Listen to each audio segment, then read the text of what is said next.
Good morning. Thank you for watching. Another beautiful Lord's Day. A little bit cold out there this morning, getting some snow. Y'all be careful about the pipes freezing up and stay warm if you can.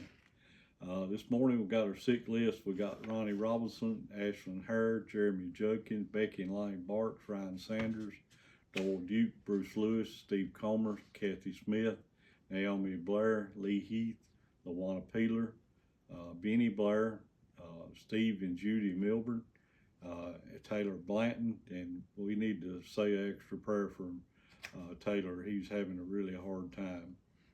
Sharon Armstrong, she's another one. We need to pray real hard for. We've got Robert Pitts, Gary Blanton, Pam Brown, and Claude Cunningham. We need to send sympathy to the family of Stephen Wimberly, Mike Gilchrist, and Bonita Wimberly. So please keep all these folks in your prayers. This morning we're going to be talking a little bit about unleashing God's awesome power in our everyday life. God's power, this God made this whole earth. We just can't even imagine His awesome power that He has, and I'm sure that we don't even use up a little bit of it. So what kind of power would it take to free someone from prison and help them build and experience a brand new life? That's exactly what God's awesome power did for you. In Romans 1:16 says, "For I am not ashamed of the gospel of Christ, for it is the power of God to salvation for everyone who believes, for the Jew first and then also for the Greek." In the Bible, God's power is often associated with a new life. If we think about it, when we go from being not being a non-Christian to being a Christian, that should change our life. We should be doing the opposite thing. We should be walking in the light instead of the darkness. In Exodus 32, Moses implores God to keep his anger from his people whom he rescued from Egypt. And Luke 1:35 tells us about the angel who told Mary she will conceive the Messiah by the power of God. Jesus raised Lazarus from the dead to show how great God's power is. And it is God's awesome power that brings people out of the kingdom of darkness into the marvelous light of the kingdom of Jesus.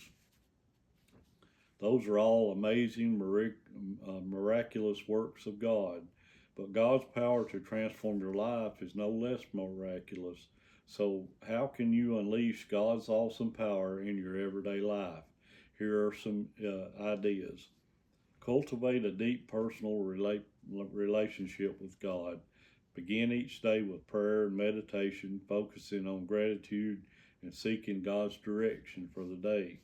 Engage regularly with the Bible to understand God's teachings and promises, applying these lessons to your everyday life. Practice mindfulness and presence of recognizing God's hand in the small details in the moments of life. Sometimes we get overwhelmed with things that we've got going on, but isn't it when you realize that God, say you got some good news today about something, about maybe somebody that had been sick and then they've gotten better. That's God's work. We need to thank God for that, and we need to recognize those moments. A hand reaching down to a hand reaching up against a hazy sky illustrates how God's awesome power reaches into our lives today. Live out faith through action. Serve others selflessly, embodying the love and the compassion of God and compassion God teaches, whether through volunteer work or acts of kindness or support to those in need. You can also you can never go wrong.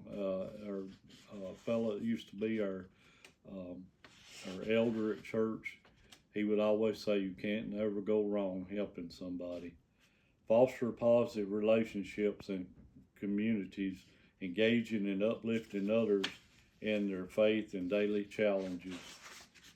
Exercise faith during trials, trusting in God's plan and using challenges as opportunities to grow spiritually and strengthens one's reliance on God.